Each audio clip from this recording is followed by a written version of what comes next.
Pembangkit listrik tenaga uap (PLTU) merupakan pembangkit yang mengandalkan energi kinetik dan uap untuk menghasilkan energi listrik.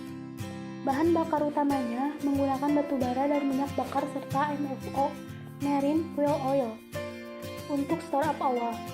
Berikut kami akan menampilkan proses produksi pembangkit listrik tenaga uap (PLTU). Di sini akan menampilkan alur batu bara pada PLTU. Batu bara ini dikirim menggunakan kapal kargo dan diterima di dermaga.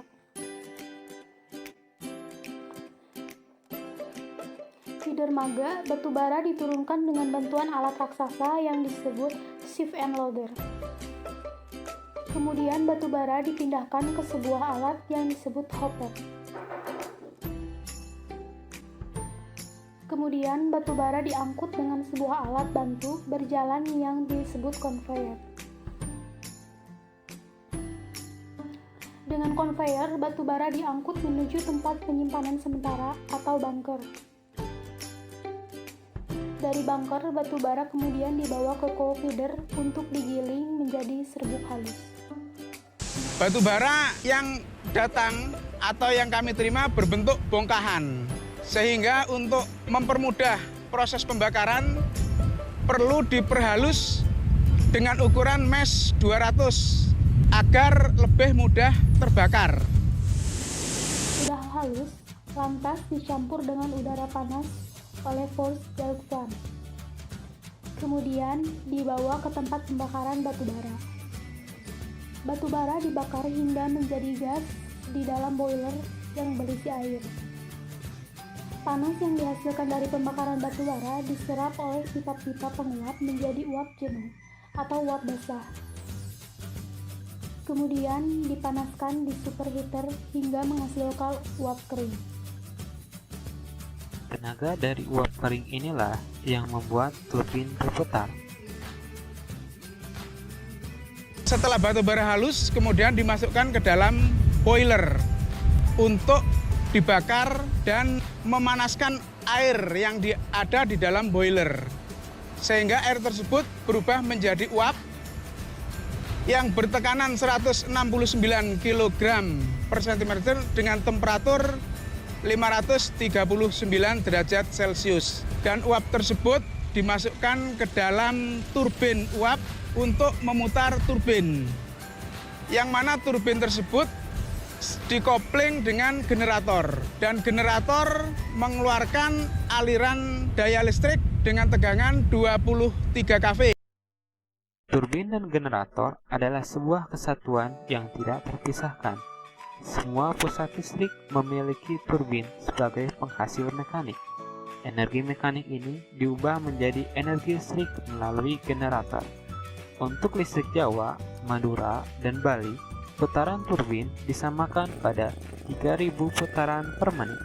Alasannya, karena turbin ini satu poros dengan generator. Dan generator kita itu, sistem jaringan kita itu adalah frekuensinya 50 Hz. Yang identik dengan putaran 3000 RPM. Listrik dengan tegangan 23 kV kemudian disalurkan ke generator transform dan dinaikkan tegangannya menjadi 500 kV. Listrik dengan tegangan sebesar inilah yang disalurkan ke sistem interkoneksi Jawa, Madura, Bali melalui saluran udara tegangan ekstra tinggi 500 kV. Jadi dari 23 kV dinaikkan tegangannya menjadi 500 kV agar bisa sinkron ke sistem jaringan tegangan ekstra tinggi sistem Jawa Bali yang terbentang mulai dari Suralaya sampai ke Paiton di Jawa Timur. Uap kering yang digunakan untuk menggerakkan turbin tidak dibuang begitu saja. Uapnya dimanfaatkan kembali. Caranya dengan mengembalikan uap panas ke dalam boiler untuk dipanaskan ulang di sebuah alat yang dinamakan reheater. Tujuannya untuk menambahkan kualitas panas uap. Setelah dipanaskan, uap bekas kemudian dikembalikan menjadi air di kondensor dengan pendingin air laut. Air kondensasi ini akan digunakan kembali sebagai air pengisi boiler. Begitulah prosesnya, terus-menerus berulang setiap harinya.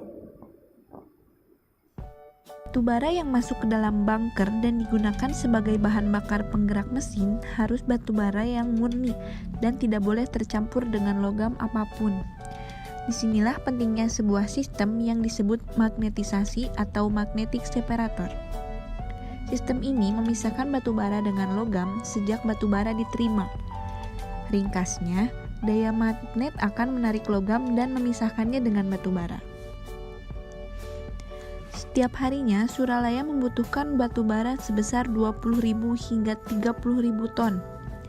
Untuk proses produksinya, ini merupakan jumlah yang sangat besar. Untuk itu, diperlukan satu sistem khusus menangani batubara yang sangat banyak. Di PLTU, sistem penanganan batubara disebut dengan istilah coal handling system. Coal handling system bermula sejak batubara dibongkar dari kapal. Sebelum masuk ke bunker, batubara ditimbang terlebih dahulu di sebuah alat yang disebut belt weighter. Timbangan ini bersifat dinamis karena menimbang laju aliran batubara yang sedang berjalan di atas belt conveyor. Pemakaian conveyor sangat dibutuhkan selama coal handling system. Sistem ini memberikan banyak keuntungan, misalnya menurunkan biaya dan waktu saat memindahkan batubara, meningkatkan efisiensi, menghemat ruang, dan menurunkan tingkat polusi udara.